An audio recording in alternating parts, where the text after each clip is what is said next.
The blood on the marble floor was still wet. Amara froze in the doorway of the executive suite, her worn leather portfolio pressed against her chest like a shield. The metallic tang of copper mixed with expensive cologne. Her pulse hammered in her throat. This wasn't supposed to be here. Blood wasn't supposed to be in corporate offices. "You're early." The voice came from behind the massive desk. Smooth. Accented. Dangerous. She should run. Every instinct screamed it. But her feet wouldn't move.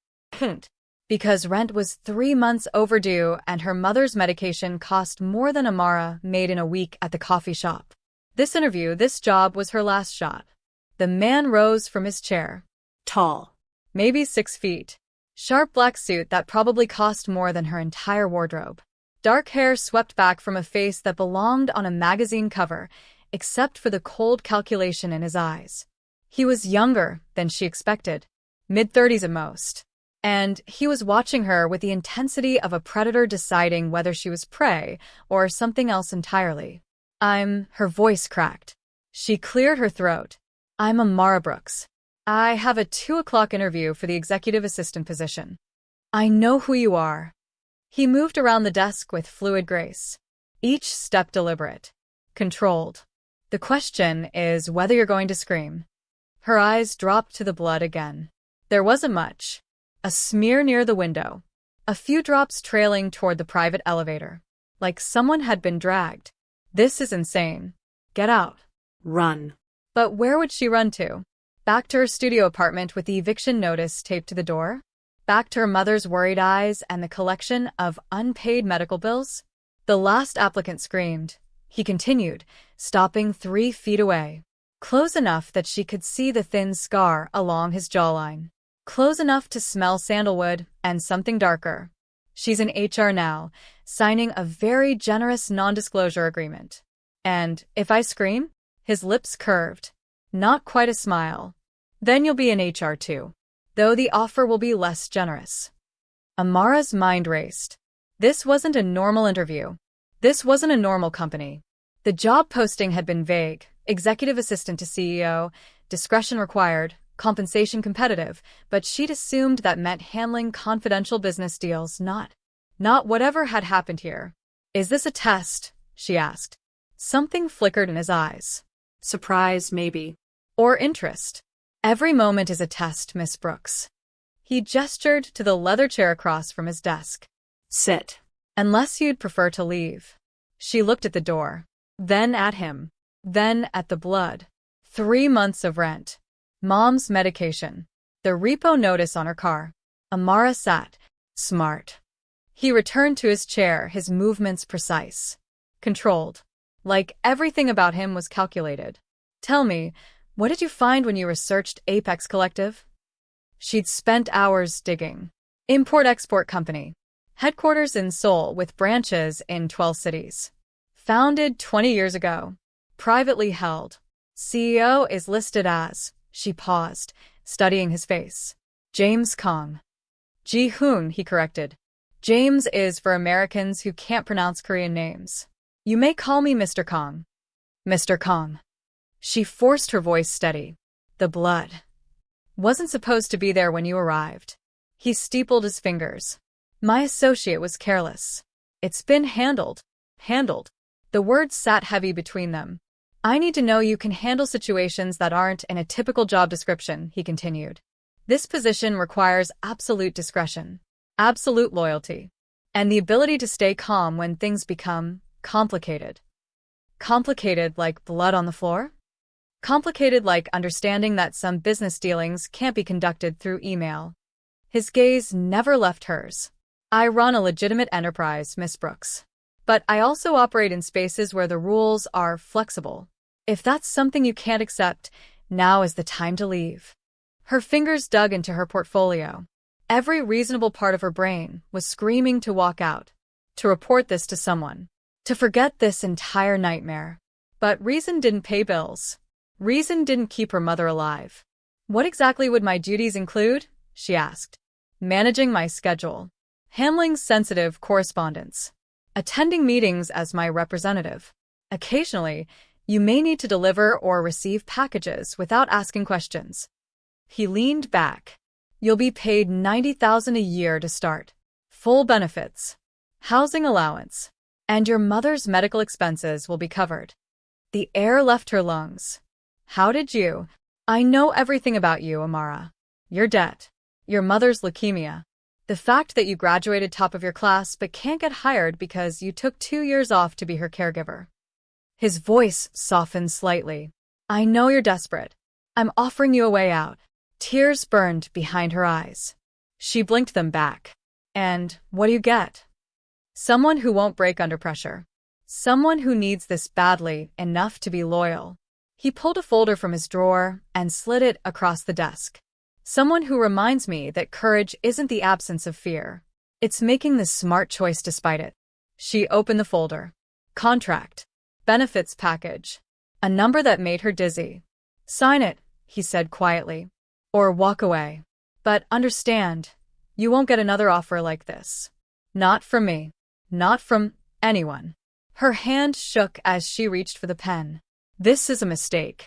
This is going to destroy you. But her mother's face filled her mind. The exhaustion. The pain.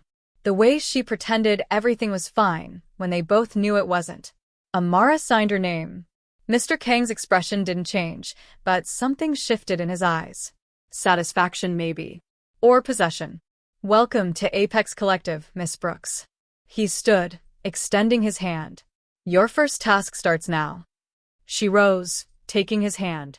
His grip was firm. Warm. The hands of a man who'd built an empire. Or burned one down. There's a package in the drawer to your left, he said. Take it to the address on the card. Don't open it. Don't ask questions. Return here within 2 hours. Her stomach dropped. What's in it? Something that will keep several people alive. He released her hand. Including, possibly you. Before she could respond, the private elevator dinged. The doors opened.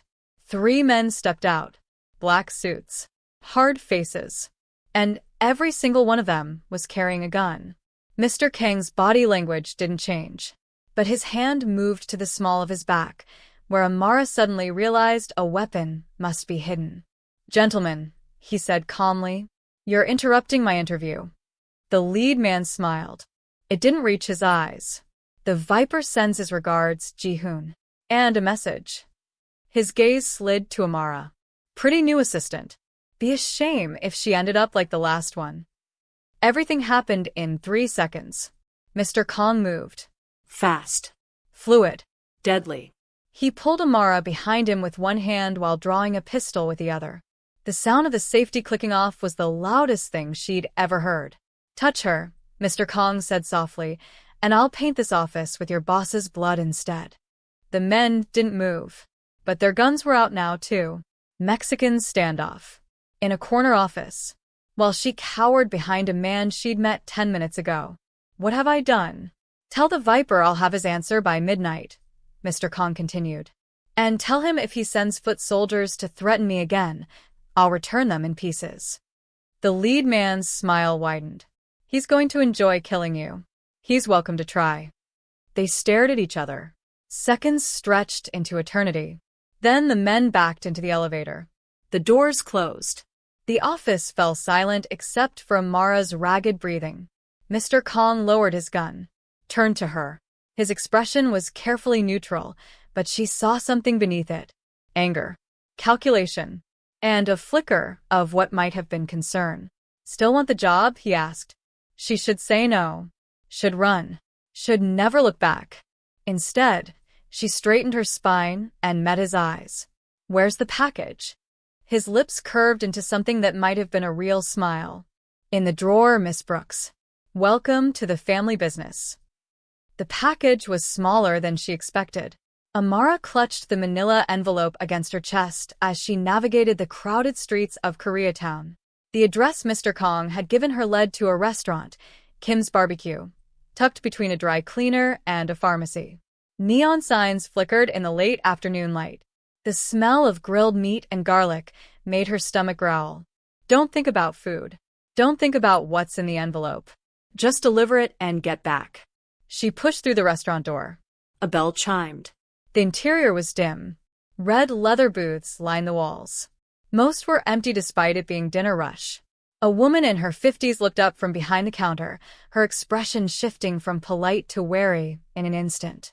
"We're closed for private party," the woman said in accented English. "I have a delivery." Amara's voice sounded steadier than she felt. "For Mr. Park." The woman's eyes narrowed. Then she nodded toward a door at the back. "He's waiting." "Of course he is." Amara walked through the restaurant, past empty tables and the heavy smell of soju. Her heels clicked against the tile. She felt exposed. Watched. Every instinct told her to turn around. But 90,000 a year. Her mother's medication. A way out of the endless cycle of debt. She opened the back door. The room beyond was small. Windowless. A single bulb hung from the ceiling, casting harsh shadows. Two men sat at a metal table, playing cards. Both looked up when she entered. And both had guns on the table beside their hands. "I'm looking for Mr. Park," she said, forcing confidence she didn't feel. The older man, late 50s, graying hair, sharp eyes, set down his cards. "You're Ji-hoon's new girl." "I'm his executive assistant." "Same thing." He gestured to the envelope. "That for me?" She crossed the room and placed it on the table. Her hands were steady. That surprised her. Mr. Park opened the envelope. Pulled out a single photograph. His expression darkened. "Son of a bitch," he muttered. Then he looked at Amara. "You know what this is?" "I was told not to ask questions." "Smart." He tucked the photo back into the envelope. "Tell Ji-hoon we're even. And tell him," he paused, studying her face. "Tell him to keep this one alive. I like her." Before she could respond, gunfire erupted outside. The sound was deafening. Glass shattered. Someone screamed. More shots, rapid fire, tearing through the restaurant's front windows. Mr. Park moved fast for his age. He grabbed Amara's arm and shoved her behind a metal filing cabinet. "Stay down." His associate pulled both guns and moved to the door. More shots. The smell of gunpowder. Shouts in Korean. "This is happening. This is real. You're going to die in a Korean barbecue restaurant." The door burst open. A man stumbled in, young, maybe mid-20s, blood soaking through his white shirt. He collapsed against the wall. "They're coming," he gasped. "Viper's men. At least 6 of them." Mr. Park cursed. He looked at Amara. "Can you shoot?" "What? No." "I'm an executive assistant." "Not anymore." He tossed her a small pistol. "Safety's off. Point and pull the trigger if anyone comes through that door who isn't one of us." She caught the gun on reflex. It was heavier than she expected. Cold. Metal and death compressed into something that fit in her palm. "I can't do this. I'm not this person." But the wounded man was bleeding out on the floor. And the sounds from the restaurant were getting closer. Footsteps. Voices. The methodical execution of whoever remained out there. Mr. Park's associate peeked through the door. 4 of them. Moving fast. "We can't hold this position." "Back exit." Mr. Park asked. Blocked. "They planned this." Trapped. Amara's phone buzzed. She fumbled for it with her free hand, nearly dropping the gun. A text from Mr. Kong. Status? Her fingers shook as she typed. Under attack. Kim's barbecue. Help. The response was immediate. Hold position. 2 minutes. 2 minutes. An eternity. The door exploded inward. 2 men rushed in, guns raised. Mr. Park's associate fired first. One attacker went down. The other returned fire. The sound was impossibly loud in the small room. Amara pressed herself against the filing cabinet. Her ears rang. The gun in her hand felt alien. She'd never fired a weapon in her life. Never even held one until today. Point and pull the trigger. Point and pull. A third man appeared in the doorway. His gun swung toward Mr. Park's back. Time slowed. Amara saw it happening. Saw the man's finger tightening on the trigger. Saw Mr. Park too focused on the other attacker to notice. Her body moved before her brain caught up. She raised the pistol. Pointed. Pulled. The recoil nearly knocked her off balance. The sound was deafening. But the man in the doorway staggered backward, clutching his shoulder. Holy shit. I just shot someone. Her hands were shaking violently now. The gun slipped from her fingers and clattered to the floor. Mr. Park spun around. His eyes widened. Nice shot, new girl. She couldn't speak. Couldn't process what she'd just done. The man she'd shot was still alive, groaning, bleeding. She'd hurt someone. Actually hurt them. This isn't me. This isn't who I am. More gunfire outside. Then silence. Footsteps approached. Fast. Purposeful. Mr. Park and his associate raised their weapons. The door flew open. Mr. Kong stood there. His suit jacket was torn. Blood spattered his shirt. Not his, she realized. His pistol was still in his hand, smoke curling from the barrel. Behind him, 2 more men in black suits swept the room with professional efficiency. His eyes found Amara immediately. You're hurt. She looked down. A thin line of blood ran down her forearm where flying debris had caught her. She hadn't even felt it. I'm fine, she heard herself say. I'm okay. He crossed the room in 3 strides. His free hand cupped her face, tilting her chin up so he could look into her eyes. His touch was surprisingly gentle. You held position, he said quietly. You didn't run. I shot someone. Her voice cracked. You saved Park's life. He turned to the older man. We're leaving. Now. Clean your house. Mr. Park nodded. We'll handle it. And Jihoon? Your girl's got steel in her spine. Don't waste her. Mr. Kang's thumb brushed across Amara's cheek, a gesture so unexpectedly tender that it made her chest ache. Then he released her and holstered his weapon. Can you walk? He asked. She nodded. Her legs felt like water, but she nodded. He took her hand, the uninjured one, and led her through the restaurant. Bodies lay among the overturned tables. She tried not to look. Failed. Counted 3, maybe 4. These people died because of a package, because of a photograph. Outside, a black SUV idled at the curb. Mr. Kong opened the back door and guided her inside. The leather was cool against her skin. Her whole body was shaking now. He slid in beside her and signaled the driver. The SUV pulled into traffic, leaving the carnage behind. Amara stared at her hands, at the cut on her forearm, at the blood, hers and maybe someone else's, staining her beige blazer. I can't do this, she whispered. I'm not strong enough for this. You held a gun to protect a man you'd never met. You stayed calm under fire. You texted for help instead of panicking. Mr. Kang's voice was quiet. Steady. You're stronger than you think. I'm an executive assistant. You're my executive assistant. He reached into the console and pulled out a first aid kit, which means you're about to learn that this job requires more than scheduling meetings. He opened the kit and began cleaning the cut on her arm. His touch was efficient but careful. She watched his face, the concentration, the slight furrow between his brows. Who were those men? She asked. The Viper soldiers. He wants something I won't give him. What? Territory. Loyalty. My head on a plate. Mr. Kong applied antiseptic. She hissed at the sting. He's been pushing for months. Today was his opening move.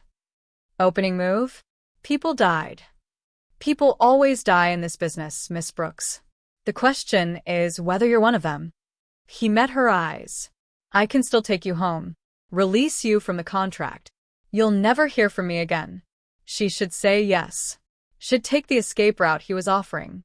But she thought about her mother, about the medical bills, about the way Mr. Kong had looked at her when he realized she'd stayed and fought instead of running. You're not a coward. You're not that girl anymore. No, she said. I signed a contract. I keep my promises. Something shifted in his expression. Respect, maybe. Or something deeper. Then welcome to the war, Miss Brooks. He finished bandaging her arm. Because the Viper just declared it. The SUV turned down a narrow street. Amara watched the city, lights blur past the window. Somewhere in the distance, sirens wailed. Her old life was burning behind her. And she'd chosen to walk deeper into the fire. The apartment wasn't what she expected. Modern. Minimalist. Floor-to-ceiling windows overlooking the city skyline. Sleek furniture in shades of gray and black. A kitchen that looked like it belonged in a magazine. Everything precise and controlled, just like the man who owned it. "This is your place?" Amara asked as Mr. Kong locked the door behind them. "One of them." He shrugged off his ruined suit jacket and draped it over a chair. His shoulder holster was clearly visible now, the pistol a stark reminder of what had just happened. "You'll stay here tonight. It's secure. I should go home. My mother is being moved to a private facility as we speak." He pulled out his phone and showed her a text. "Dr. Cho is the best oncologist in the state. She'll receive better care than that clinic could ever provide." Amara's throat tightened. "You didn't have to. I take care of my people. It's not kindness, Miss Brooks. It's insurance." He poured himself a drink from the bar. "Whiskey neat. You won't run if your mother's welfare depends on your cooperation." The bluntness stung. But he wasn't wrong. "Can I at least call her?" she asked. "Use the phone on the table. It's secure." He gestured to the couch. "Then we need to talk about what happens next." She called her mother. The conversation was brief. Reassurance that she was safe, that she'd landed the job, that everything was going to be okay. Her mother's voice was weak but hopeful. It broke Amara's heart and strengthened her resolve in equal measure. When she hung up, Mr. Kong was standing by the window, silhouetted against the city lights. "Tell me about the Viper," she said. He didn't turn around. "What do you want to know?" "Everything. If I'm risking my life for this, I deserve to understand why." Silence stretched between them. Then he took a long drink and finally looked at her. "His real name is Yong-Soo Min. We grew up together in Seoul. Same neighborhood. Same crew." Mr. Kang's jaw tightened. "We were brothers once." "What happened?" "I wanted to build something legitimate. A real business. A way out for all of us." He turned back to the window. He wanted to stay in the blood trade. Drugs. Weapons. Human trafficking. When I refused to expand into those territories, he declared me a traitor to our roots. Amara moved closer. "That was his blood in your office today, wasn't it?" "His lieutenant's. I sent him home with a message carved into his back. Stay away from what's mine." Mr. Kang's reflection in the glass looked haunted. Yong-Soo doesn't respond well to threats. Clearly. She thought about the gunfight. About the bodies. What does he want from you? Compliance. Control. Or, if he can't have that, he'll settle for my empire divided among his loyalists and my head on his wall. So why fight? Why not give him what he wants? He finally turned to face her fully. "Because I built this. Every legitimate contract. Every legal acquisition. I crawled out of the gutter and made something clean from blood money." His eyes burned with intensity. "I'm not handing it over to a man who thinks power comes from fear and violence." "You're violent," she pointed out, "when necessary. Not because I enjoy it." He set down his glass. "There's a difference between protecting what's yours and terrorizing people for sport." Amara studied him, tried to reconcile the man who'd killed people hours ago with the one who'd gently bandaged her arm. The contradiction made her dizzy. "You said you wanted to build something legitimate," she said slowly. "But your business isn't exactly legal, is it? It operates in gray spaces. Import-export can mean many things." He leaned against the window frame. "But I don't traffic people. I don't push drugs that destroy communities. And I don't target civilians. Yong-Soo has no such boundaries. So you're the lesser evil?" His lips quirked. "I'm a businessman who occasionally has to remind people that betrayal has consequences. Call it what you want." She should be horrified. Should be planning her escape. Instead, she found herself asking, "How old were you when you started?" 14. "My father died owing money to the wrong people. They came to collect from my mother and sister." His voice went flat. "I made a deal. Work for them until the debt was paid. They agreed. And your family? Safe. My sister's a surgeon in Seoul now. My mother runs a bakery in Busan. They don't know what I do. And they never will." The vulnerability in his words caught her off guard. This wasn't a cold killer from the office. This was a man who'd sacrificed his soul to protect the people he loved. Just like you're doing now. I had scholarships, she heard herself say. Full ride to Yale. Business degree. I was going to work on Wall Street.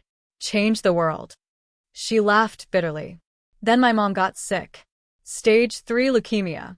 I was 20. I came home to help her fight. And gave up everything. Not everything. Just the future I'd imagined. She sat on the couch, suddenly exhausted. I don't regret it. But I got lost somewhere. Became the girl who served coffee instead of the woman who ran board meetings. Until today. She looked at him. Today I shot a man. To save another man's life. There's honor in that. There's blood on my hands. That's not honor. That's just survival. Mr. Calm crossed the room and sat beside her. Not too close. Respectful of her space. But close enough that she could smell sandalwood and gunpowder. Survival is the first step, he said quietly. Everything else comes after. They sat in silence. Outside, the city hummed with oblivious life. Inside, two people who'd lost their original paths tried to find footing on the dangerous road ahead. What happens tomorrow? Amara asked. We prepare. Yong-soo will retaliate. He has to, or he looks weak. And if he comes after me, to get to you, he won't. I'll make sure of it. Mr. Kang's voice held absolute certainty. You're under my protection now, Miss Brooks. Anyone who touches you answers to me. The possessiveness in his tone should have frightened her. Instead, it made her feel something she hadn't felt in years. Safe. You can't protect me every minute of every day, she said. Watch me. He stood and headed toward a hallway. Guest room is second door on the left. Bathroom has everything you need. I'll have clothes brought up for tomorrow. And you? Where will you be? Making calls. Shoring up alliances. Preparing for war. He paused at the hallway entrance. Sleep, Miss Brooks. Tomorrow starts early. But she couldn't sleep. Hours later, she lay in the guest bed, staring at the ceiling. Her arm throbbed. Her mind replayed the gunfight on an endless loop. The weight of the pistol. The recoil. The man's face when the bullet hit him. You're not a killer. You're not like them. But she'd pulled the trigger.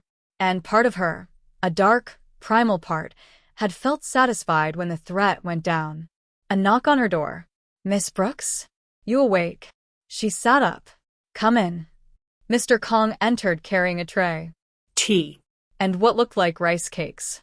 He'd changed into dark sweatpants and a t-shirt. It was the most casual she'd seen him. He looked younger. More human. Insomnia is common after the first firefight, he said, setting the tray on the nightstand. The tea will help. You're speaking from experience? My first kill was a man who tried to rape my mother. I was 15. Didn't sleep for 3 days afterward. He sat on the edge of the bed. It gets easier. That's the tragedy of it. She picked up the tea. Chamomile and something else. Something that tasted like home. I'm scared, she admitted. Not of dying. Of becoming someone I don't recognize. Then hold on to who you are, even when it gets dark. His hand covered hers briefly. You saved a life today, Amara. Remember that when the nightmares come. It was the first time he'd used her first name. It felt intimate. Personal. Why did you really hire me? She asked. You could have anyone. Someone experienced. Someone already in this world. He was quiet for a long moment. Because when I saw you in that office, standing there despite the blood, despite the fear, I saw someone who hadn't been broken yet. Someone who still believed in doing the right thing, even when it cost them. His eyes met hers. I need that. To remember that not everyone in this world is corrupted beyond saving. And if I get corrupted, then I'll pull you back. Same way you'll pull me back when I go too far. He stood. Get some rest. We face Yong-soo together tomorrow. After he left, Amara lay back down. The tea worked its magic. Her eyes grew heavy. Just before sleep claimed her, her phone buzzed. A text from an unknown number. Enjoy your new life. little bird. It won't last long. V. She stared at the screen. The Viper. He knew who she was. Where she was. Maybe. She deleted the message and turned off the phone. Tomorrow's problem. Tonight. She just needed to survive until dawn. The woman in Mr. Kang's office was beautiful. Devastatingly so. Long black hair. Red lips. A designer dress that probably cost more than Amara's car. She looked like she belonged on a runway, not in a mafia boss's headquarters. Ji-hoon, darling. The woman's voice dripped honey and poison. I heard you've replaced me. Amara stood frozen in the doorway, 2 coffees in hand. She'd arrived at 7 a.m. sharp, ready for her first official day. She'd expected briefings.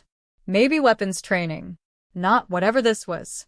Mr. Kong looked up from his desk. His expression remained neutral, but Amara caught the slight tension in his shoulders.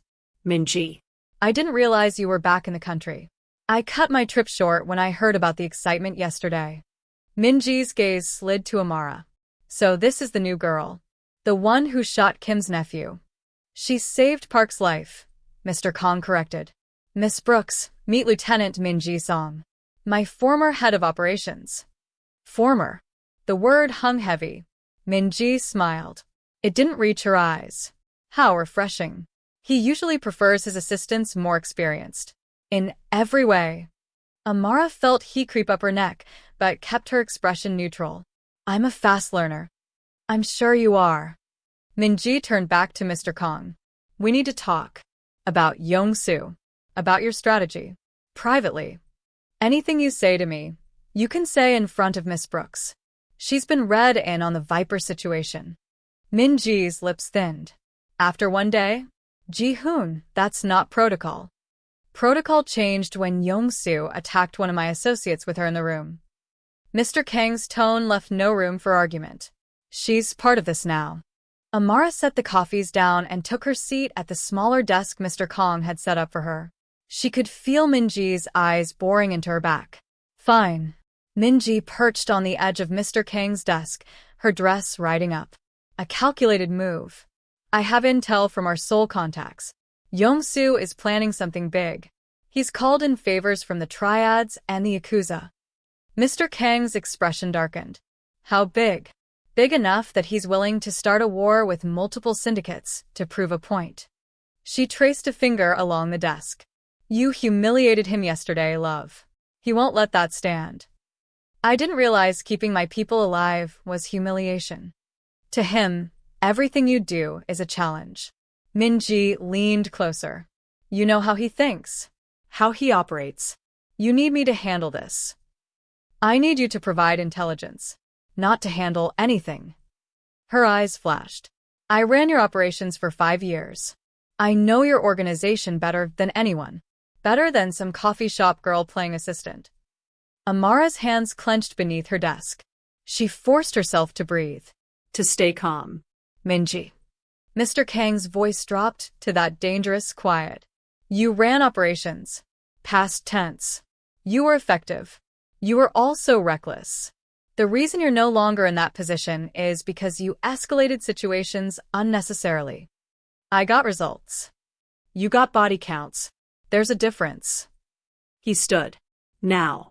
Share what you know about Yong-soo's plans and return to Seoul. Your services here are no longer required. Minji's composure cracked. You're dismissing me? After everything I've done for you. I'm thanking you for your service and asking you to leave. Respectfully. She laughed. Sharp and bitter. This is about her, isn't it? You think bringing in some innocent will somehow redeem you? Make you less of what you are? This is about you undermining my authority. Again. Mr. Kang's hand moved to his hip. Not threatening. Just a reminder. Leave, Minji. While we're still friends. The woman stared at him. Then, at Amara. Something ugly crossed her face. You have no idea what you've gotten yourself into, little girl, Minji said softly. He'll destroy you. It's what he does to everything he touches. She grabbed her purse and stalked to the elevator. Before the doors closed, she looked back at Mr. Kong. When you need me, and you will, I might not come. Remember that. The door slid shut. Silence filled the office. Amara exhaled slowly. That was exactly what Yong-soo wanted. Mr. Kong returned to his chair, his jaw tight. She's working for him now. Has been for months, probably. What? But she just gave you intelligence. She gave me exactly what Yong-soo wanted me to hear. That he's called in allies. That he's planning something big. All designed to make me paranoid. Make me spread my resources. Finn. He pulled up something on his computer. Min-ji was always brilliant. And always ambitious. I should have seen this coming. Amara processed this.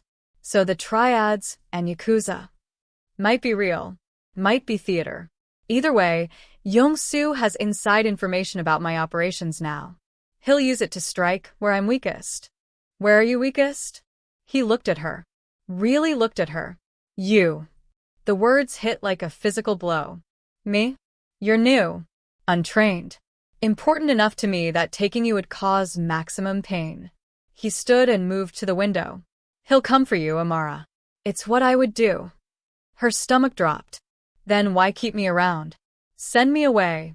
Keep me safe. Because sending you away means he wins. Means I show weakness. And in this world, weakness is death. He turned to face her. I need you to trust me. To follow my lead. And to learn how to protect yourself. I don't know how to. You will. Training starts this afternoon. He pulled out his phone and made a call. Jean? I need you at the office. Full security detail. Yes, immediately. He hung up and looked at her. Jean is my best operative.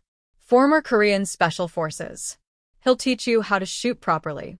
How to fight. How to survive. Mr. Kong. Ji-hoon. His voice softened. When it's just us, call me Ji-hoon. If you're going to be in this, we're equals. Partners. We're not equals.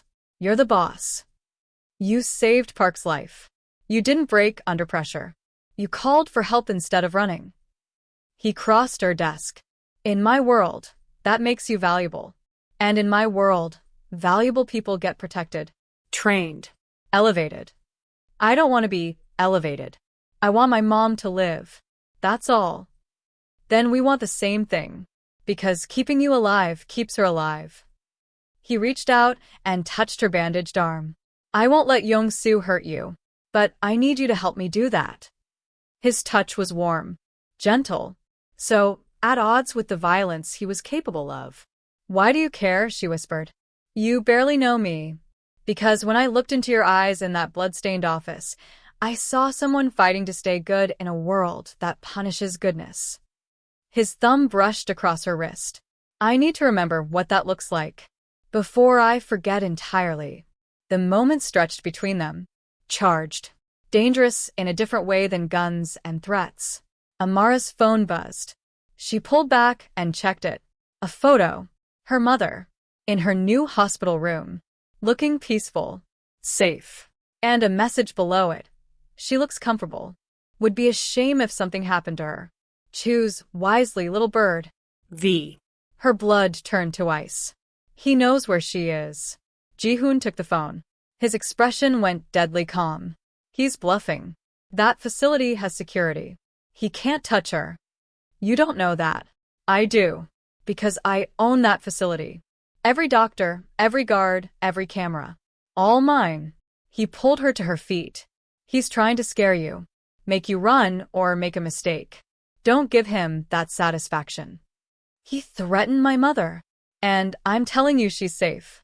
Safer than she's ever been. His hands gripped her shoulders. Look at me, Amara. Look at me. She met his eyes. Dark. Intense. Absolutely certain.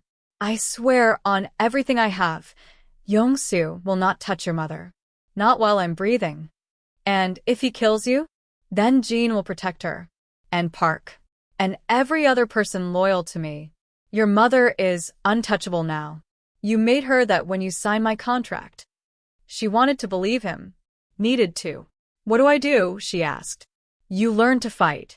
You learn to survive. And when the time comes, his eyes hardened. You help me end this. Permanently. A knock on the door. A man entered, mid-30s, built like a tank, with a face that had seen too many fights. Boss, he said. You called.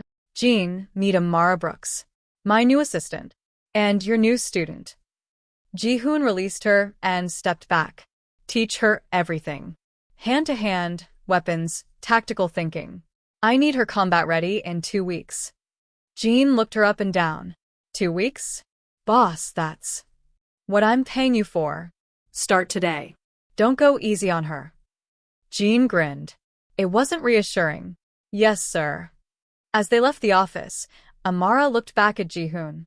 He was already on his phone, making calls, moving pieces on a chessboard only he could see. She'd walked into his world thinking she'd be filing papers and scheduling meetings. Instead, she was becoming a soldier in a war she didn't understand. And the terrifying part? She was starting to want it. The warehouse smelled like sweat and violence. Amara hit the mat for the 4th time in 10 minutes. Pain exploded through her shoulder. Above her, Jean didn't even look winded. Get up, he said. He won't give you time to recover. Neither will I. She dragged herself to her feet. 2 weeks of training had left her bruised, exhausted, and more capable than she'd ever imagined. She could field strip a pistol in under 30 seconds. Could hit a target at 50 yards. Could apparently take a beating and keep standing. You're telegraphing, Jean continued, circling her. Your left shoulder drops before you punch. Fix it or die with it. She adjusted her stance and threw another punch. He blocked it easily, but nodded. Better. Again. They sparred for another 20 minutes. By the end, Amara was drenched in sweat, but landing hits. Not many, but enough that Jean smiled. You're learning, he said, tossing her a towel. Not bad for a coffee shop girl. Former coffee shop girl, she panted. Now I'm just whatever this is. You're a survivor. That's enough. He checked his phone. Boss wants you back at the office. Something's happening. She showered quickly and changed into the clothes Ji-hoon had provided, black jeans, a fitted blouse, and a blazer that concealed the shoulder holster she now wore. The weight of the pistol against her ribs had become familiar. Almost comforting. What have I become? The drive back to the office was tense. Jean kept checking the mirrors. His hand never left his weapon. Something wrong? Amara asked. The Viper's been quiet. 3 days. No threats, no moves. His jaw tightened. I don't like it. Maybe he's given up? Men like Yong-soo don't give up. They regroup. Plan. Strike when you've stopped watching. He pulled into the underground garage. Stay close to me. And if I say run, you run. Understand? She nodded. They took the private elevator up. The office looked normal. Ji-hoon was at his desk on a call. He looked up when they entered and gestured for Jean to stay. I don't care about the cost, he was saying. I want every shipment checked. Every warehouse secured. And I want eyes on Yong-soo 24/7. If he blinks, I want to know about it. He hung up and stood. Good timing. We have a situation. What kind of situation? Amara asked. The kind that requires both of you. He pulled up a map on his tablet. One of my warehouses was hit this morning. Yong-soo's men took 3 million in product and left a message. He turned the tablet toward them.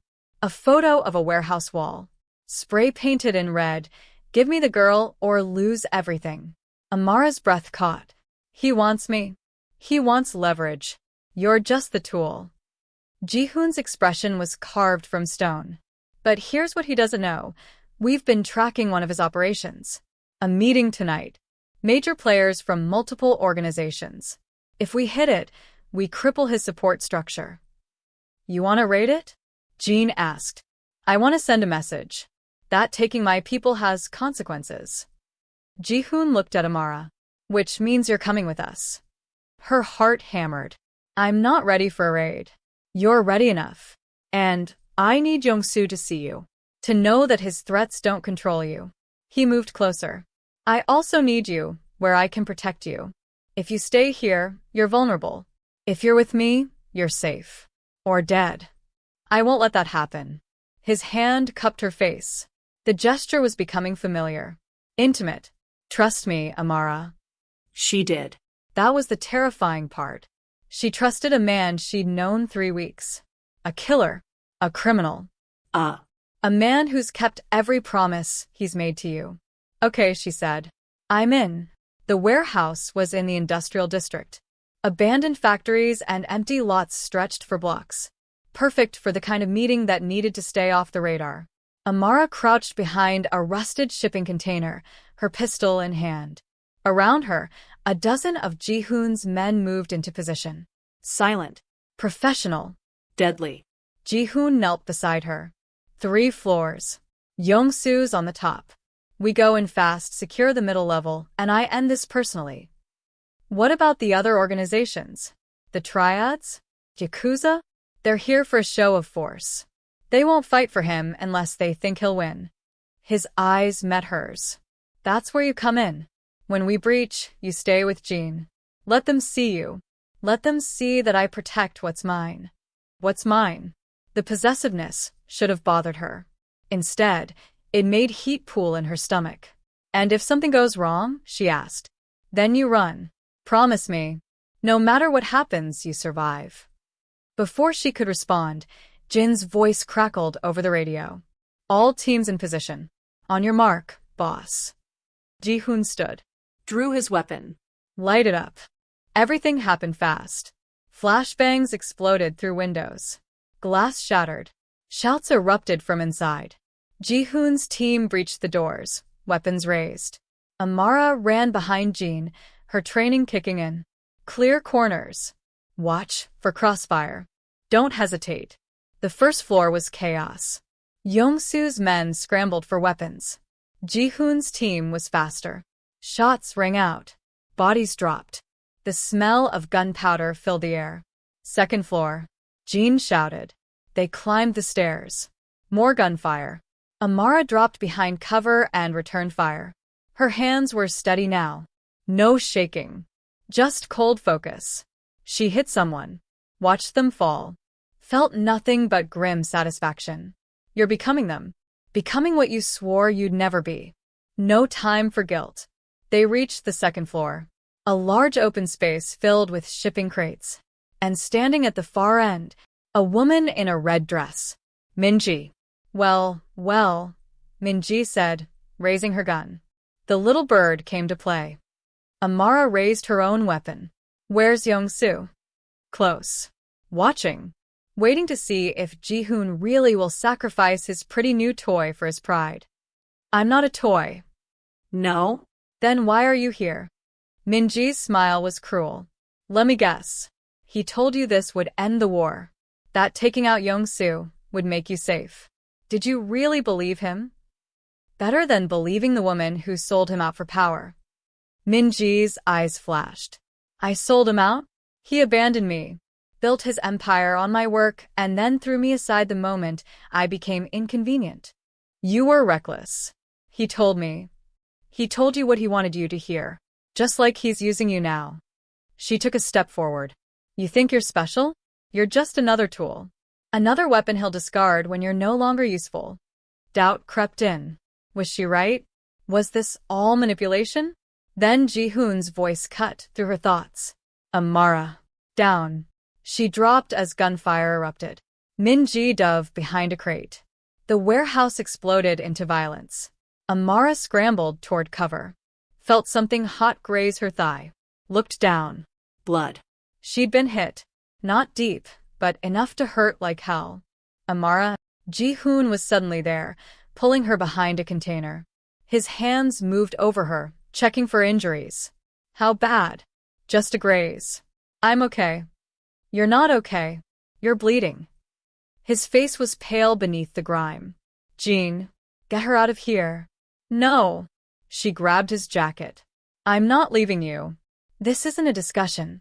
You said we're partners. Equals. Then let me fight. They stared at each other. Gunfire raged around them. Then Ji-hoon did something unexpected. He kissed her. Hard. Desperate. Claiming. When he pulled back, his eyes were blazing. If you die, I will burn this city to the ground. Understand? She nodded. Couldn't speak. Good. Now stay behind me and shoot anyone who isn't us. They moved as a unit. Ji-hoon was brutal, efficient, taking down threats with cold precision. Amara watched his back, firing when necessary, trusting him to lead them through the chaos. They reached the third floor. And there he was. Young-soo Min, the Viper. Tall, lean, with a face that might have been handsome if not for the cruelty in his eyes. He smiled when he saw them. Ji-hoon. And the infamous Miss Brooks. I was beginning to think you'd forgotten about me. I never forget debts, Ji-hoon said quietly. You attacked my people. Threatened what's mine. There's a price for that. Everything has a price. I taught you that. Young-soo's gaze slid to Amara. Even her. Tell me, little bird, what did he promise you to get you to follow him into hell? Safety. Protection. A way to save my mother. She kept her gun trained on him. He kept all those promises. Did he tell you what it will cost you? Your soul? Your humanity? Young-soo laughed. He destroys everything he touches. Ask Minji. Ask the dozen women before her. The difference, Ji-hoon said, voice like steel, is that Amara chose this knowing the cost. She's stronger than any of them. Stronger than you. Young-soo's smile faded. Then she'll die strong. He moved. Fast. Inhumanly fast. A blade flashed toward Ji-hoon. Amara didn't think. Just reacted. She threw herself between them. Felt the blade slice across her shoulder. Pain exploded. But she got her gun up. Fired. The shot went wide. But it gave Ji-hoon enough time. He moved like a predator. Disarmed Young-soo. Drove him to the floor. His gun pressed against the Viper's temple.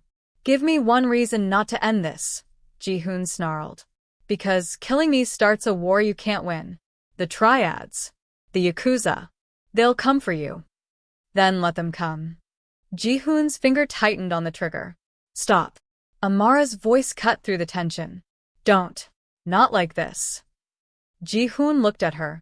At the blood running down her arm from where she'd taken the blade meant for him. He tried to kill you, Ji-hoon said.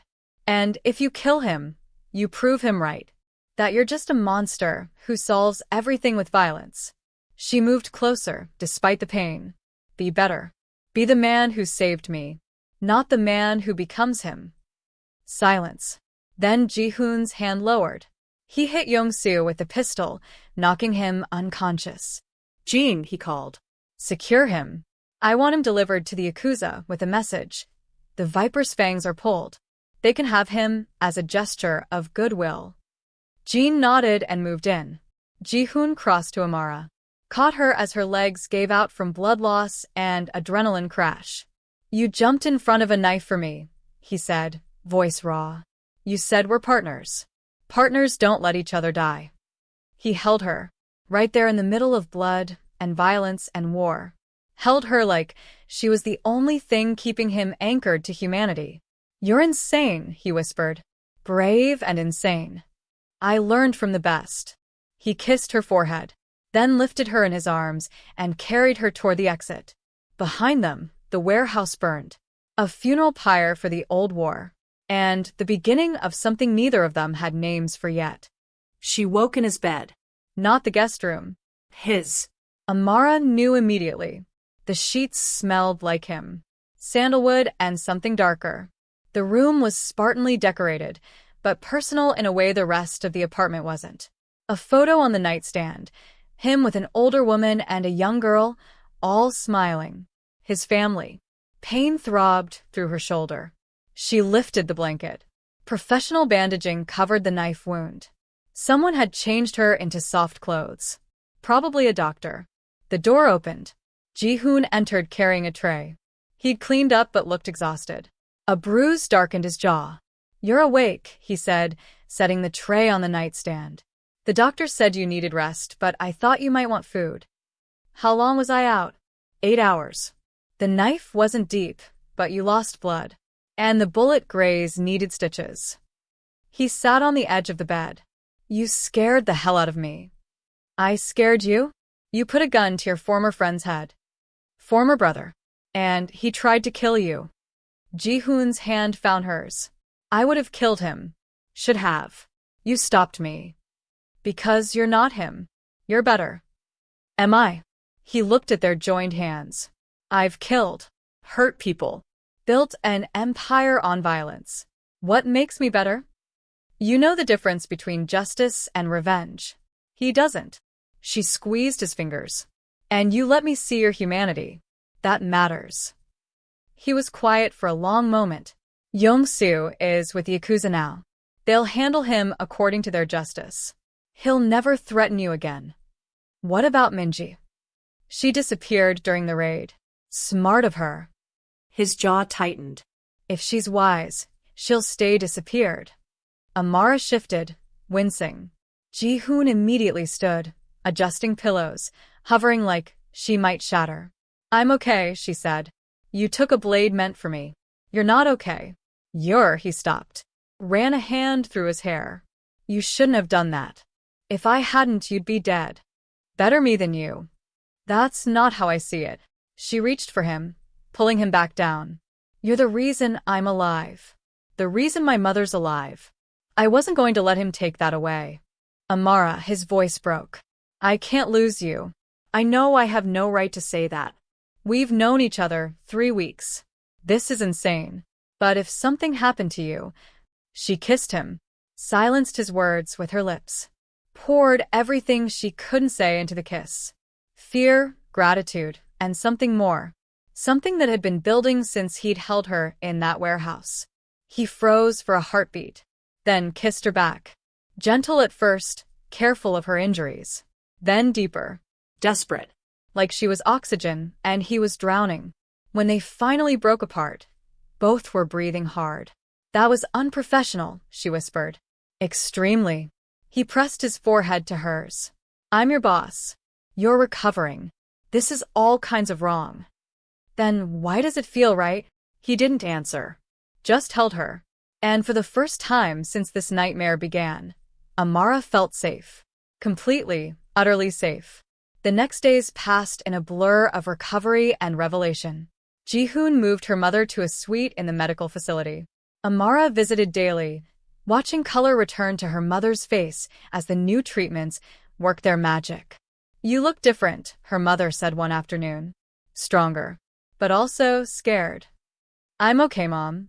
No, you're not. And that's okay. Her mother took her hand. I don't know what you're doing for this man, but I see how you look when you mention him. Like he's both the best and worst thing that's ever happened to you. Amara couldn't deny it. Just promise me, her mother continued, that whatever darkness you're walking through, you'll find your way back to the light. Don't lose yourself trying to save me. I won't. I promise. But she wondered if it was already too late. 1 week after the warehouse raid, Ji-hoon called her to his office. I have something for you, he said, sliding a folder across the desk. She opened it. Deed to an apartment. Bank account information. Enough money to live comfortably for years. What is this? She asked. Your way out. If you want it. He wouldn't meet her eyes.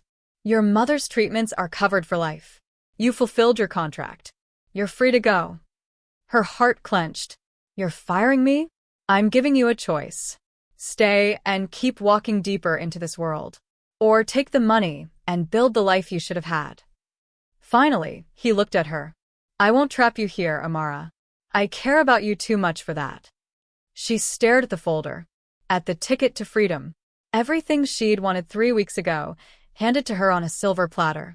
And if I stay, she asked quietly, then we face whatever comes next together. But there will be more violence, more danger, more nights like the warehouse. His voice was rough. I'm not a good man. I can't give you the normal life you deserve. I don't want normal. I want, she stopped, swallowed. I want to know what this is between us. And I want to stand beside you, not behind you, not as an assistant or an employee, as a partner. Partners in what? Crime? Survival. In building something better than what came before. She closed the folder and pushed it back. You said you wanted to create something legitimate. Let me help you do that. I have a business degree. Skills you're not using. We can transition this empire into something that doesn't require bloodshed. Hope flickered in his eyes. You think that's possible? I think if anyone can do it, it's you. And me. Together. She stood and moved around the desk. So stop trying to save me by pushing me away. I'm choosing this. Choosing you. He pulled her into his arms. Held her like she was precious. Breakable. You're either the bravest woman I've ever met, he murmured against her hair, or the most foolish. Can't I be both? He laughed. Actually laughed. The sound was beautiful. Then stay. But on one condition. What? No more throwing yourself in front of knives for me. I'll think about it. He kissed her. Slow and deep and full of promises neither of them could keep, but would die trying. Outside the window, the city sprawled below them, full of danger and possibility. And for the first time in her life, Amara wasn't afraid of what came next. The call came at 3 a.m. Amara woke to Ji-hoon's phone buzzing violently on the nightstand. He grabbed it before the second ring, his body already tense. What? His voice was knife-sharp. Then his face went pale. When? How many? I'm on my way. He was out of bed before she could ask. Pulling on clothes. Checking his weapons. What happened? She asked, already reaching for her own clothes. They hit the medical facility. His voice was dead. Empty. Your mother's floor. Casualties unknown. Her world stopped. No. You said she was safe. You promised. I know what I promised. He grabbed her shoulders. Get dressed. We're leaving now. The drive was a nightmare. Jean drove while Ji-hoon made calls, mobilizing every resource he had. Amara sat in the back seat, numb. Her phone had 17 missed calls from the facility. She couldn't bring herself to listen to the voicemails. Please let her be alive. Please. They screeched into the parking lot. Police were everywhere. Ambulances. News crews. Ji-hoon grabbed her hand. Stay with me. No matter what we find. They ran into the building. The lobby was chaos. Patients being evacuated. Staff crying. Security trying to maintain order. A doctor approached. Dr. Cho. Blood on her coat. Mr. Kong. Miss Brooks. Her expression was carefully neutral. Professional. I need you to prepare yourselves. Where is she? Amara's voice broke. Where's my mother? She's in surgery. 2 gunshot wounds. We're doing everything we can. Dr. Cho took Amara's hand. She was protecting another patient. A child. She pushed the girl out of the line of fire and Amara's legs gave out. Ji-hoon caught her. Who did this? His voice was terrifying in its calm. Men in masks. 3 of them. They went straight to Mrs. Brooks' floor. Like they knew exactly where she'd be. Dr. Cho's gaze hardened. This wasn't random. Yong-soo. It had to be. Even from Yakuza custody, he'd found a way to. It wasn't the Viper. The voice came from behind them. They spun. Minji stood there. No longer in a designer dress. Practical clothes.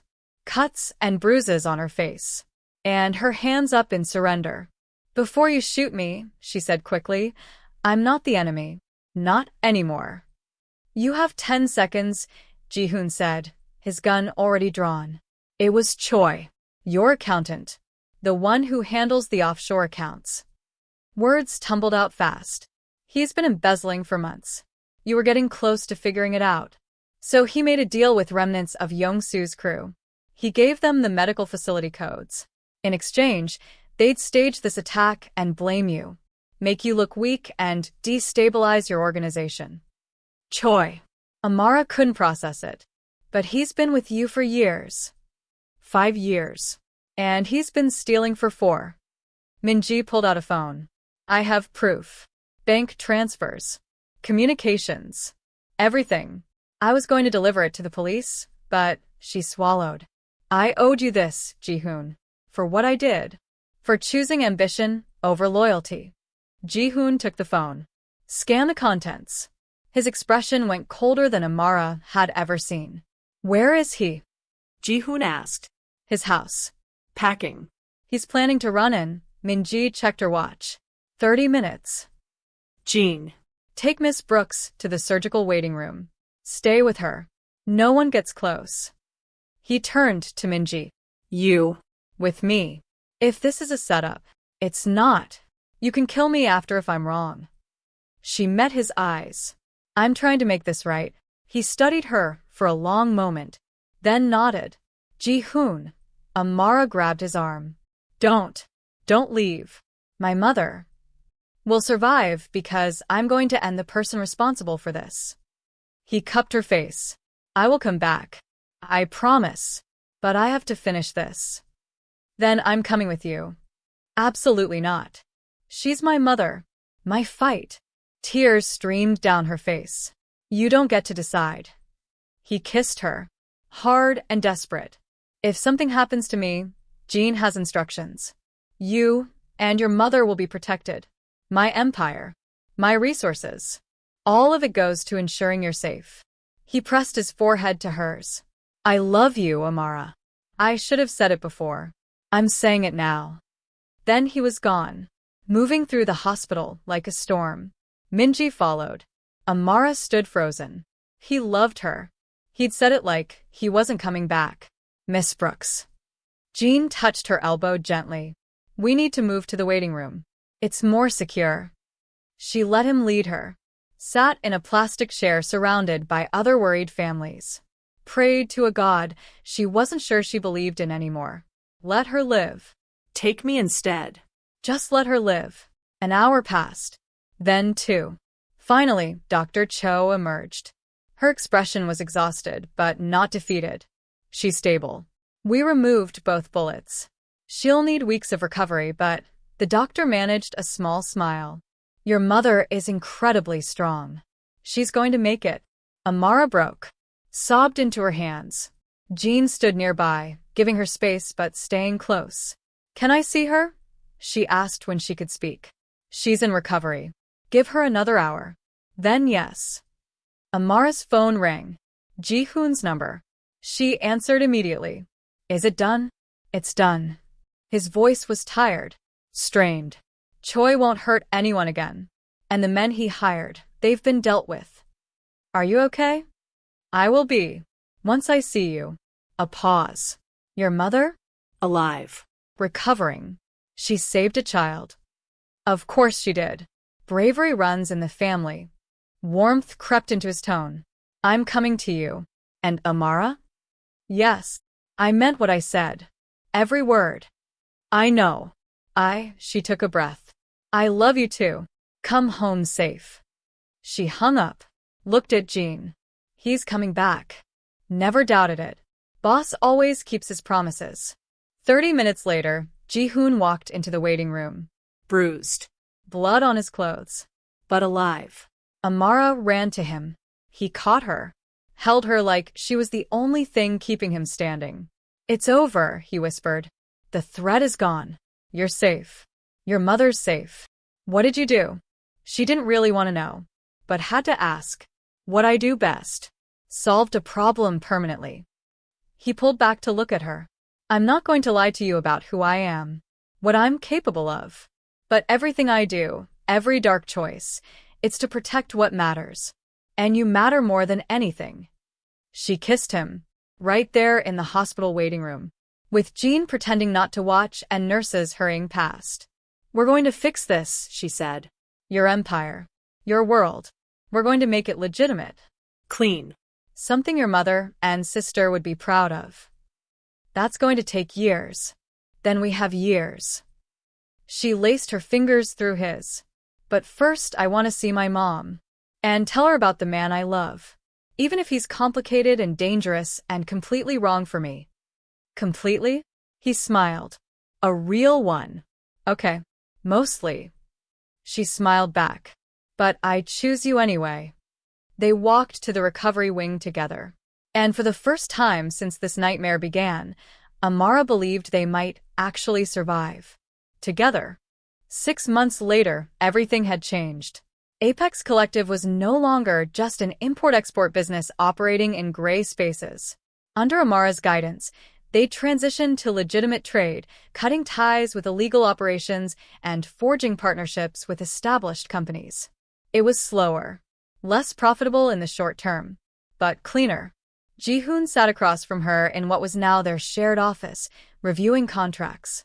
He'd let his hair grow slightly longer. The constant tension in his shoulders had eased. "The Seoul office is confirmed," he said. "Completely legitimate operations. My mother sent flowers to celebrate. She knows. She knows I've cleaned to my business. She doesn't know what it took to get here." He looked up. "Or, who made it possible?" "We made it possible. Together." Amara signed the last contract. The Shanghai office goes live next month. Then we're officially international and completely legal. Strange how boring legitimate business is compared to firefights and betrayal. You miss it? No. But I miss the adrenaline sometimes. He stooped And moved around the desk. Then again, you provide plenty of adrenaline. He pulled her from her chair and into his arms. She laughed and wrapped her arms around his neck. "Careful. We have a meeting in 20 minutes. 20 minutes is plenty of time." He kissed her, slow and thorough. They'd been together 6 months, but it still felt new. Still made her heart race. The door opened. Sorry. Jean backed out quickly. Amara pulled away, laughing. "We really need to lock that door. Or, we could stop making out in the office like teenagers." "Where's the fun in that?" He grinned. God, she loved when he smiled like that. Free. Happy. Like the weight of his past had finally lifted. Her phone buzzed. A text from her mother. "Don't forget dinner tonight. And bring Ji-hoon. I want to hear his intentions." Amara showed him the message. "She's going to interrogate you." "Good. Your mother should know that my intentions are completely honorable." "Well." "Mostly honorable." He kissed her forehead. "I want to marry you, Amara. Build a real life with you. Not just this business partnership." Her breath caught. "Is this a proposal?" "Not yet. But it's a promise that one is coming. When we've fully rebuilt. When I can give you everything you deserve. I already have everything I need." She touched his face. "You." "My mother healthy. A future that doesn't involve running from bullets." "Set the bar low, do we?" She laughed. "With you? Always." They finished their workday and drove to her mother's apartment, one they'd purchased for her near the medical facility, fully accessible and comfortable. Her mother greeted them at the door. She'd gained weight, looked strong. The treatments had worked. She was in remission. "There's my girl," she said, hugging Amara tight. Then she turned to Ji-hoon. "And you. Sit. We're going to talk." Ji-hoon shot Amara a nervous look. She grinned and mouthed good luck. Over dinner, her mother had made her famous jollof rice. The interrogation began. "So," her mother said, "my daughter says you're an entrepreneur." "Yes, ma'am. Import-export, now transitioning to purely legitimate operations." "And before? When it wasn't so legitimate?" Amara opened her mouth to deflect, but Ji-hoon put a hand on her knee. "Before, I did things I'm not proud of. Hurt people. Made choices based on survival rather than morality." He met her mother's eyes. "But I'm trying to be better. Your daughter is teaching me how." "My daughter saved your life, from what I hear. Multiple times. And I've saved hers. We're even that way." Her mother studied him for a long moment. "You love her? More than I thought I was capable of loving anyone. And you'll protect her? From the consequences of your past." "With everything I have. I swear it." Another long silence. Then her mother smiled. "Good. Because if you hurt her, I'll kill you myself. Remission doesn't make me weak." Ji-hoon laughed. "I don't doubt it. Bravery runs in the family." The evening passed in warmth and laughter. When they left, Amara's mother pulled her aside. "He's a good man who's done bad things," her mother said. "That's not the same as a bad man who pretends to be good. Remember that when things get hard." "I will, Mom." They drove back to the apartment they now shared, a penthouse with views of the city. Their city. The one they were rebuilding together. That night, as they lay in bed, Ji-hoon pulled her close. I want to take you to Seoul, he said. Meet my family. See where I came from. Will they accept me? They'll love you. How could they not? She turned in his arms. I never thought I'd have this. Real happiness. After everything. You deserve happiness. You deserve everything. He kissed her softly.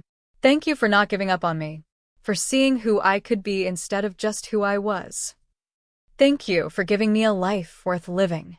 They made love slowly, tenderly. No urgency. Just two people who'd found each other in the darkness and chosen to walk into the light together. Later, as Amara drifted off to sleep, she heard her phone buzz. A message from an unknown number. I'm still here. Waiting. The viper never dies. Why? She should have been terrified. Should have woken Ji-hoon immediately. Instead, she deleted the message. Tomorrow's problem. Tonight was for peace. But she made a mental note. Yong-soo was still out there. Still dangerous. The war might be paused. But it wasn't over. Not yet. 1 year later, everything had settled into a rhythm Amara never imagined possible. The Seoul office was thriving. Apex Collective was now a respected name in international trade. Ji-hoon had divested from every illegal operation, paying off old debts and making peace with former enemies. Well, Most former enemies. Yong-soo was still out there. Occasionally, a threat would surface. A message. A near miss. But Ji-hoon's security was airtight now, and Yong-soo had lost most of his power base. He was a ghost. Dangerous, but containable. Amara stood in front of the mirror in their bedroom, adjusting her dress. red. Elegant. The kind of dress she never would have imagined wearing a year ago. You look beautiful, Ji-hoon said from the doorway. She turned. He was in a tuxedo, his hair perfectly styled. He looked like he belonged on a magazine cover. Tonight's a big night, she said. The charity gala. All eyes on us. All eyes on you. I'm just arm candy. He crossed the room and wrapped his arms around her waist from behind. Nervous? Terrified. What if they see through us? What if they know what we were? Then they'll know we survived. That we rebuilt. That we're stronger now than we ever were apart. He kissed her neck. And if anyone has a problem with our past, they can take it up with me. She laughed. My dangerous protector. Always. The gala was held at a downtown hotel. Hundreds of people, business leaders, politicians, philanthropists. Apex Collective was sponsoring a fund for medical research, specifically leukemia treatment, in honor of Amara's mother. They worked the room together. Ji-hoon was charming, professional. No one would guess he'd once run a criminal empire. Amara spoke passionately about the cause, her mother's story, their commitment to helping others. Midway through the evening, Ji-hoon pulled her aside. Come with me. There's something I need to show you. He led her to the rooftop. The city sprawled below them, lights twinkling like stars. Remember the first time I brought you to that office? He asked. The blood on the floor. The fear in your eyes. I remember thinking I'd made the biggest mistake of my life. And now I think it was the best decision I ever made. Scary and reckless and absolutely right. He turned to face her, dropped to one knee. Amara's heart stopped. Amara Brooks, he said, pulling out a ring. Simple. Elegant. Perfect. You saved my life. My soul. You made me believe I could be more than my past. Will you marry me? Build a future with me? Let me spend the rest of my life proving I'm worthy of you. Tears streamed down her face. You've already proven it. Every single day. Is that a yes? Yes. God, yes. He slid the ring on her finger, stood, kissed her like she was air, and he'd been drowning. When they finally broke apart, applause erupted. Amara looked around. Jean stood nearby, grinning. Her mother had appeared, using a cane but strong.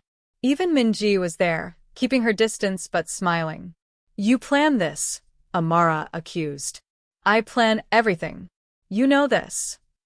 Ji-hoon tucked a strand of hair behind her ear. I wanted everyone who matters to witness me promising my life to you. What if I'd said no? Then I'd have spent every day for the rest of my life trying to change your mind. She laughed through her tears. I love you. So much it scares me sometimes. Good. I'd be worried if you weren't at least a little terrified. This is us.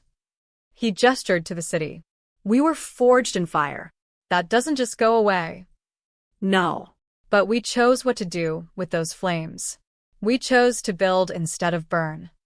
He kissed her again, softer this time, full of promise. 5 years later, the bakery smelled like cinnamon and hope. Amara wiped flour from her hands and looked around the space. Her mother's dream, a small bakery in the heart of Koreatown. They'd opened 6 months ago, and business was booming. Mama, look. A small voice called from the corner. Amara turned. Her daughter, 3 years old, with her father's dark eyes and her own spirit, held up a lopsided cookie. It's beautiful, Gia, Amara said, crouching down. Should we save it for Daddy? Daddy likes cookies. Daddy likes anything his girls make, Ji-hoon said, walking through the door. He'd been at the office but had promised to make it for family baking time. He scooped up Gia, who squealed with delight. His eyes found Amara's over their daughter's head, full of love, contentment, peace. 5 years of marriage, 2 years of parenthood, a decade of rebuilding. They'd made it. How was the office? Amara asked. Boring. Legitimate. Everything we wanted. He set Gia down and pulled Amara close. Seoul's asking if we'll expand operations there. I said I'd discuss it with my co-CEO. Your wife, you mean? Same thing. He kissed her forehead. What do you think? I think we've built something amazing. And I think we should expand carefully. Make sure we never lose sight of why we started this. To build something clean. Something our daughter can be proud of. Exactly. Gia tugged on her father's pants. Daddy, Mama said you fought bad guys. Like superheroes. Ji-hoon shot Amara a look. She shrugged innocently. Once upon a time, he said, picking up their daughter again. But not anymore. Now Daddy just fights boring things like spreadsheets. That's no fun. It's the best kind of fun. Because it means I get to come home to you and Mama every night. Safe. Happy. Amara watched them together. Her dangerous man and their fearless daughter. The family she'd built from ashes and blood. Her phone buzzed. A news alert. International criminal Yong-soo Min captured in Thailand. Extradition pending. She showed Ji-hoon. He read it. Then smiled. It's really over, he said quietly. The old war, yes. But we have new battles now. Growing the business. Raising our daughter. Deciding what's for dinner. I vote takeout. You always vote takeout. I'm consistent. He wrapped his free arm around her waist, their daughter between them. I love you, Amara. For saving me. For building this with me. For giving me a reason to be better. I love you too. For giving me a life I never dreamed possible. They stood there, in a bakery filled with the smell of fresh bread, their daughter chattering about cookies. Outside, the city moved on, unaware of their story. Of how 2 people had found each other in darkness and chosen to create light. Amara looked around her mother's bakery, at her husband and daughter, at the life they'd built. She'd walked into that blood-stained office expecting nothing. She'd walked out a queen. Amara and Ji-hoon's journey took them from violence to victory, from fear to forever. She was a woman who needed saving, who became the savior. He was a man trapped by his past, freed by her love. Together, they proved that even in the darkest places, light can grow. That love can bloom in ashes. That redemption is possible when 2 broken people choose to heal together. Now I want to hear from you. Would you have taken the job? Would you have stayed when the bullets started flying? Would you have trusted Ji-hoon with your heart after seeing his capacity for violence? And most importantly, would you have jumped in front of that knife? Tell me in the comments. Share your thoughts. Let me know if you'd choose love over safety, partnership over peace. If you love dangerous romance where ordinary people discover extraordinary strength, hit that subscribe button. I have more stories of women who refuse to be victims and men who learn that true power comes from protection, not destruction. Team Ji-hoon or Na? Drop your answer below. Thank you for walking this journey with Amara and Ji-hoon. Until next time, stay brave, stay fierce, and never settle for a boring love story.